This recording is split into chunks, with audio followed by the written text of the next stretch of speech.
സ്വർഗീയവാതിലുകൾ അതിന്റെ അവകാശികളെ മാടി വിളിക്കുന്ന റംസാൻ മാസത്തിന് തുടക്കമാകും. കോവിഡ് മാനദണ്ഡങ്ങൾ മാറിയ സാഹചര്യത്തിൽ തറാവി അടക്കമുള്ള നിസ്കാരങ്ങൾ പള്ളികളിൽ വെച്ച് നിർവഹിക്കാമെന്ന ആശ്വാസത്തിലാണ് വിശ്വാസി സമൂഹം.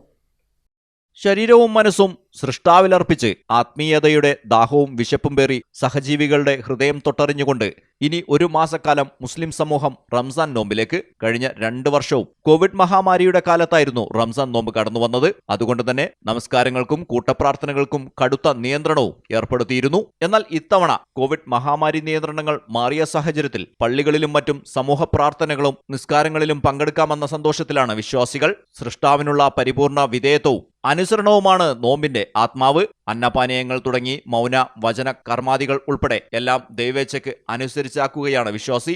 റംസാൻ ആത്മസംസ്കരണത്തിന്റെ മാസം കൂടിയാണെന്ന തിരിച്ചറിവോടെ തിന്മകൾ വെടിഞ്ഞ് നന്മയുടെ വഴികൾ മാത്രം തിരഞ്ഞെടുക്കാൻ വിശ്വാസികൾ തയ്യാറാകണമെന്ന് ഇബ്രാഹിമുൽ ഖലീലുൽ ബുഖാരി തങ്ങൾ റംസാൻ സന്ദേശത്തിൽ അറിയിച്ചു. കുറ്റകൃത്യങ്ങളും മോശം പ്രവർത്തനങ്ങളും വർദ്ധിച്ചു വരുന്നത്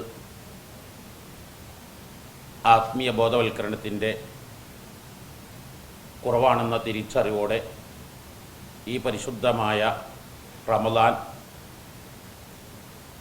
ആത്മസംസ്കരണത്തിൻ്റെ മാസമാണെന്ന തിരിച്ചറിവോടെ എല്ലാവരും തൻ്റെ ആത്മാവ് അള്ളാഹും റസൂലും ഇഷ്ടപ്പെടാത്ത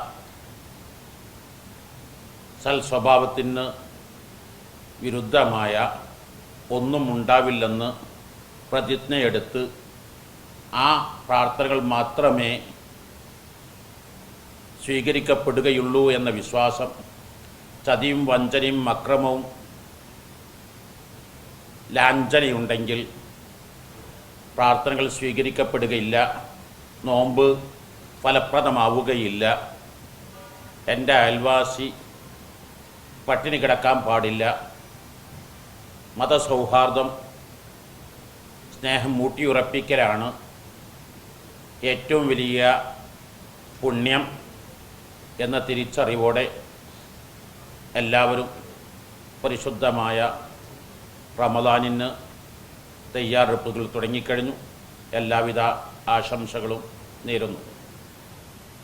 ഉള്ളവനും ഇല്ലാത്തവനും തമ്മിലുള്ള അന്തരം ഇല്ലാതാക്കാനുള്ള ശ്രമങ്ങളും നടത്തേണ്ടതിന്റെ ഭാഗമായി റംസാനിൽ സകാത്ത് വിതരണവും വർദ്ധിപ്പിക്കും. റംസാനിൽ തിരിച്ചൊന്നും പ്രതീക്ഷിക്കാതെ അധികമുള്ളതിനെ മറ്റുള്ളവർക്ക് നൽകുന്ന മഹത്തായ ദാനത്തിന്റെയും മാസമാണ് റംസാൻ. ഇതിനായി സംഘടനകളും മറ്റ് പല സന്നദ്ധ സംഘടനകളുടെയും വിപുലമായ റിലീഫ് വിതരണത്തിനും ഒരുക്കങ്ങൾ പൂർത്തിയായി കഴിഞ്ഞിട്ടുണ്ട്. മലയാളം ടെലിവിഷൻ മലപ്പുറം. ഡയമണ്ട് ആഭരണങ്ങളെയും പ്ലാറ്റിനം ആഭരണങ്ങളെയും സ്നേഹിക്കുന്നവർക്ക് മിത്ര ഡയമണ്ട്സ് നൽകുന്നു ഡയമണ്ട് ആഭരണങ്ങൾ ഇനി മുതൽ വാങ്ങുന്ന വിലയിൽ വിൽക്കുവാനുള്ള സൗകര്യം. ഏത് ജുവലറിയിൽ നിന്ന് വാങ്ങിയ ഡയമണ്ട് ആഭരണങ്ങളും ഉയർന്ന വിലയിൽ മിത്ര ഡയമണ്ട്സിൽ നിന്നും മാറ്റിയെടുക്കാം. അൺകട്ട് പ്രഷ്യസ് ആഭരണങ്ങൾക്ക് എക്സ്ചേഞ്ച് വിലയിൽ 90%, വിൽക്കുമ്പോൾ 80% ബൈബാക്ക്. മാത്രമല്ല വിലയിലോ തൂക്കത്തിലോ കുറവില്ലാതെ പ്ലാറ്റിനം ആഭരണങ്ങൾ വിൽക്കുവാനും മാറ്റിയെടുക്കുവാനുമുള്ള സൗകര്യം. ഇത് മലപ്പുറം ജില്ലയിലെ പ്ലാറ്റിനം അംഗീകൃത ഷോറൂം. ഡയമണ്ട് പ്ലാറ്റിനം ആഭരണങ്ങളെ സ്നേഹിക്കുന്നവർക്ക് മിത്ര ഡയമണ്ട്സ്, താഴെപ്പാലം, തിരൂർ.